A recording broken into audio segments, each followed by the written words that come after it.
प्यारे बच्चों, आज हम पढ़ेंगे कक्षा 5 की रिमझिम में से पाठ 1 राख की रस्सी। राख तो आप लोग जानते हो ना, राख जो चूल्हे में होती है, लकड़ी को जलाने पर जो राख मिलती है, कागज़ को जलाने पर जो राख मिलती है ना, उस राख की रस्सी।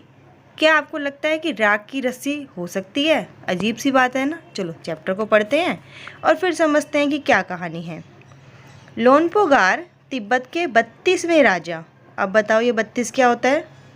32 यानी कि 32, ठीक है ना। लोनपोगार कौन थे? तिब्बत के 32 नंबर के राजा थे।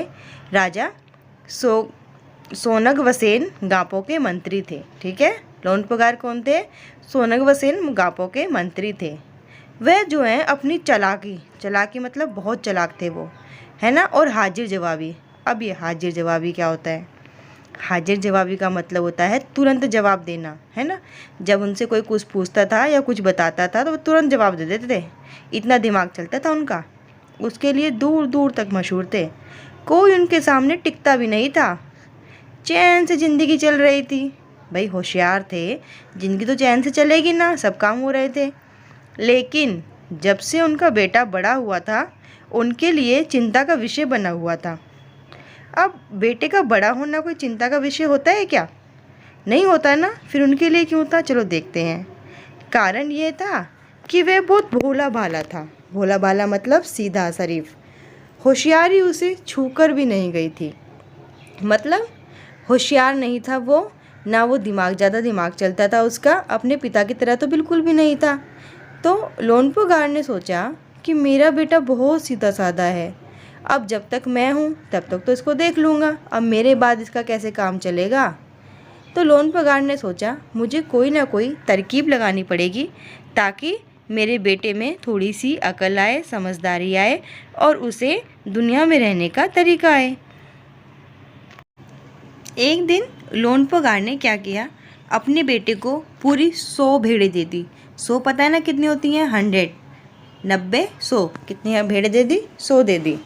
और कहा कि ना तुम इन्हें लेकर शहर चले जाओ, पर ना तो तुम्हें इन्हें मारना है और ना ही बेचना है, ठीक है। इन भेड़ों को लेकर कहाँ चले जाओ? शहर चले जाओ। लेकिन तुम्हें इन भेड़ों को ना तो मारना है और ना ही बेचना है। इन्हें वापस लाना और साथ में 100 जौ के बोरे भी लाना। कितने बोरे लाना? 100 जौ के बोरे। जो देखे ना आपने, गेहूँ जैसे होते हैं, जो उगाते हैं, ऐसे नवरात्रि में उगाते हैं, जो देखे ना वैसे वाले जौ। 100 बोरी जौ लेके आना, वरना मैं तुम्हें घर में घुसने नहीं दूंगा। और इसके बाद उन्होंने अपने बेटे को शहर की तरफ रवाना कर दिया। रवाना कर दिया मतलब भेज दिया। अब लोनपोगार का बेटा सोचो क्या करेगा। उन्हें भेड़ को ना मारना है ना उन्हें बेचना है, फिर वो इतने पैसे कहाँ से लाएगा? देखते हैं क्या होता है। अब लोनपोगार का बेटा शहर तो पहुँच गया, मगर इतने बोरे जौ खरीदने के लिए उसके रुपए कहाँ से आते? वह इस समस्या पर सोचने विचारने के लिए सड़क के किनारे बैठ गया।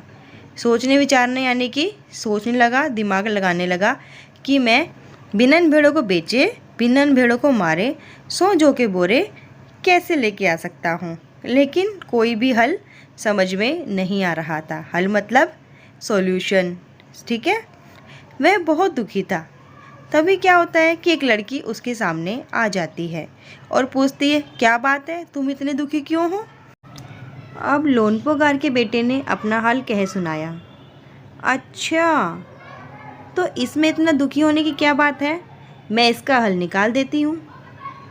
इतना कहकर लड़की ने क्या किया, भेड़ों के सारे बाल उतार दिए और उन्हें बाजार में बेच दिया। और उनको बेचने से जो रुपए मिले उनसे क्या किया, जौ के 100 बोरे खरीद कर उस लड़के को वापस भेज दिया। अब लोनपोगार के बेटे को लगा कि अरे उसके पिता तो बहुत खुश होंगे, लेकिन उसकी आपबीती पर उसके पिताजी ने कोई ध्यान ही नहीं लिया। वह उठकर कमरे से बाहर चले गए और दूसरे दिन उन्होंने क्या किया, अपने बेटे को फिर बुलाया और कहा, पिछली बार भेड़ों के बाल उतार कर बेचना मुझे बिल्कुल भी पसंद नहीं आया। अब तुम दोबारा उन भेड़ों को लेकर जाओ और उनके साथ जौ के 100 बोरे लेकर ही लौटना। अच्छा बच्चों, ऐसे बताओ, आपको नहीं लगता कि उसके पिताजी तो बेवजह ही परेशान हो रहे हैं, है ना। जो काम उसके पिताजी ने उन्हें दिया था वो काम तो लोनपोगार के बेटे ने कर दिया था, फिर उसके पिताजी ने उसे दोबारा काम क्यों दिया, सोचो। यानी कि उसके पिताजी उसके काम से खुश नहीं हुए। लेकिन खुश क्यों नहीं हुए? उन्होंने तो कहा था कि मुझे 100 बोरे गेहूँ चाहिए, जो चाहिए। फिर क्यों नहीं खुश हुए? उसने तो भेड़ों को मारा भी नहीं और बेचा भी नहीं।